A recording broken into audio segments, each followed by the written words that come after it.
All right, so I really do believe that being able to translate things into first-order logic and then knowing, having a more or less mechanical, formal way of proving it is going to help you in your life, right? And I'm teaching 3 courses right now, so I don't remember what story. Should I tell you about my little brother taking U of T course? No. Anyway, he comes to me. He's doing a hard course that I've never taken before. He has this hard homework assignment. And what do? We say, okay, let's translate the question into first order logic, right? And then we mechanically prove it. And we had it solved in 10 minutes. It's just a matter of knowing, those steps. So that's what we're going to do here. And for this course, when I was teaching it and people were just not following what was going on, it often boiled down to they didn't understand the first order logic, right? What does big O mean? What does the relationship between the algorithm and the input and how much time you can have, and all of this boils down to a game, right? And I think about first order logic as a game, and I've been dialoguing with George Trulakis. I don't know if you know him, but he wrote a couple books on it. And he told me he doesn't play games. So I don't know how people think about first order logic without a game. But that's what we're going to do today. We're going to play some games. All right? In fact, we're going to start with a game. You want to play a game with me? Okay, here's the game. You and I, we each come up with an integer, all right? And whoever has the biggest integer wins. And I'm going to let you go first. Right?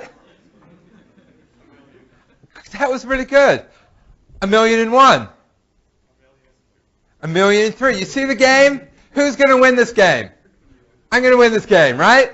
And that is the key that we're going to learn today, is that there's a game, and who goes first really matters.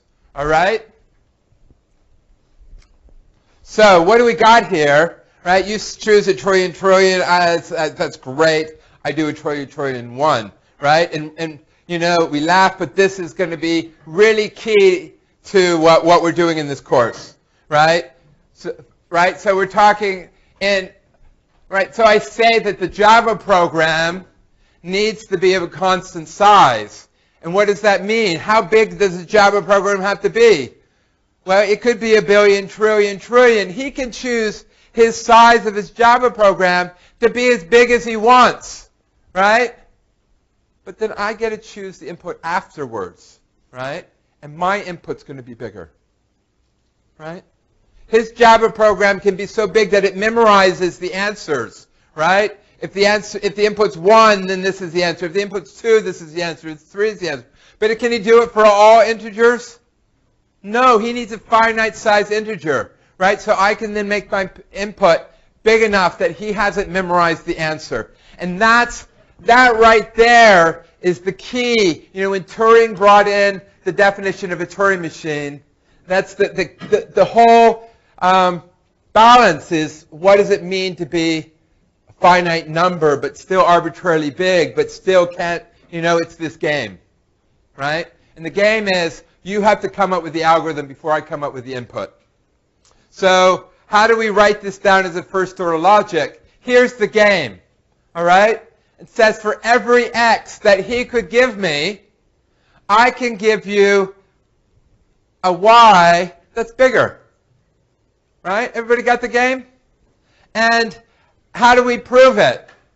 Well, I think about the proof being a strategy for winning the game, right? So what does a strategy look like? I say, hey, buddy, give me your worst. He's my adversary, right? I'm trying to prove for all. How do I prove for all? I let my adversary give me his worst. And I say, let x be an arbitrary integer. Here, so now, do we know x? Well, I'm writing a strategy so I don't actually know X, but I'm pretending I know X, right? At this point in the game, I would know X, right? So I know X, and I get to come up with a Y. How do I prove that there exists a Y? Is I construct a Y, right? So I say, Y, I can come construct with my Y, and my Y is going to be 1 bigger than his X. And then, now we have an X and a Y, and we find out whether this predicate here is true or not. Is Y bigger than X? Yes, I win the game. Right? Everybody buy that? That's all we're going to be doing today. Right? So let's talk a little bit about predicates. I started years ago doing boys and girls, and now with the whole Me Too movement, I'm worried about it, but hopefully we can survive boys and girls today. Right? So here we put an edge between Sam and Beth because they love each other, right? And so a predicate is going to take in various objects, and it's going to say true or false about the relationship between those objects. So here, in this case, Sam doesn't love Mary, but Sam does love Beth. Right? Everybody good with that? And so then we can write various statements like, there exists a boy that loves Mary. You know, hopefully Mary's not too sad. And if this was our world, our universe, we have models and universes, right? If this was our model or universe, then this statement would be false, right? There doesn't exist a boy who loves Mary, but there does exist a boy who loves Beth. Everybody good? Yes? So when you say does exist, at least one? At least one. Right. Yeah. There could be more. Right. There exists at least one. Very good. Versus every boy loves Beth, right? Here, well, Beth is doing pretty well, but Beth isn't loved by John, right? What's with John? Right? Everybody got that? So that's false, right? But we see Marilyn Monroe. Everybody know who Marilyn Monroe is? Way before I was born, but everybody loves her, right? So here are various worldviews, and we want to be thinking about the difference between them, right? In all three examples, every boy loves a girl, right? Here, every boy is loving some girl. What's the difference? Right? Every boy loves some girl. Here, what's true? It's all Marilyn Monroe, right? Here, it's some sort of weird polyamory thing happening. Here, the Pope's happy. That's the Pope. Every boy has his special girl, right? So we need to write these in first order. One girl, separate girls, right? And then you ask, could it be, is it unique? It's not necessarily unique, right? What's the difference? As we're saying, here, there is a particular girl that everybody loves, while here each boy is loving his special girl.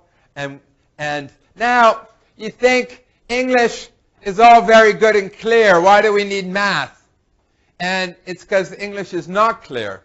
English is so not clear. So here's a sentence. There is a girl whom every boy loves. We think that that means this, right? But here I'm going to give you the exact same sentence. There is an inverse for all reals. Right? What's the inverse of 3? It's 1 over 3. There is an inverse for all reals, but is it the same inverse?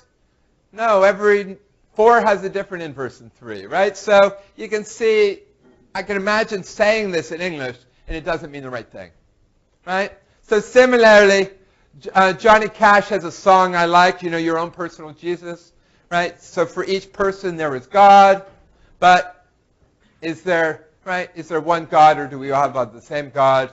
I mean, that's another philosophical question. But everybody good? English can be unclear. So that's why we say things in first order logic, right? This says there exists a girl such that for all boys, the boy loves her. So which of these worlds is that? Right? That's the first one, right? So the one thing that I really need everybody to get It's the difference between there exists a girl for every boy versus every boy there exists a girl, right? This one is saying there exists a girl, right? Now we have the girl. What's true about her? She's loved by every boy, right? What are we doing here? Every boy has the property that he loves some girl, and it could be a different girl, right? And if you go back to the game, it's who gets to choose it first, right? All right, so the second one, which of these is true for the second one? All of them are true, right? For all of them, for every boy, there's a girl, right?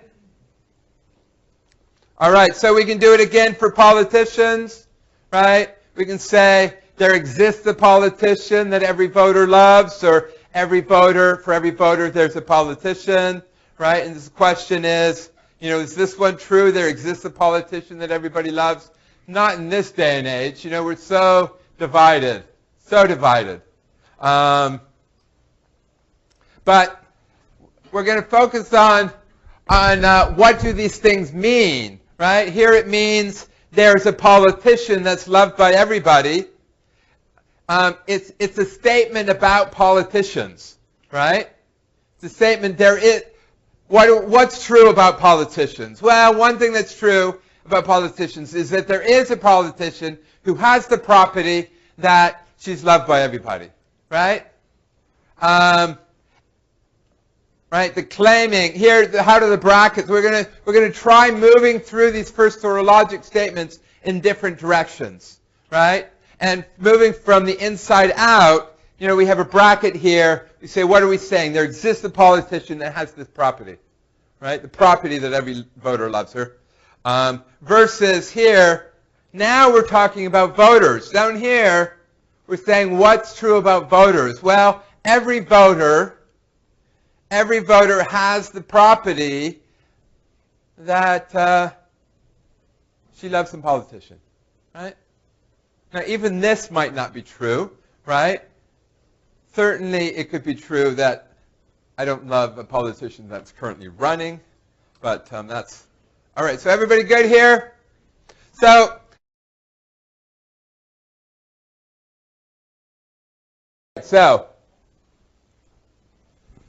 we're what I added here to this slide was this little chart. All right.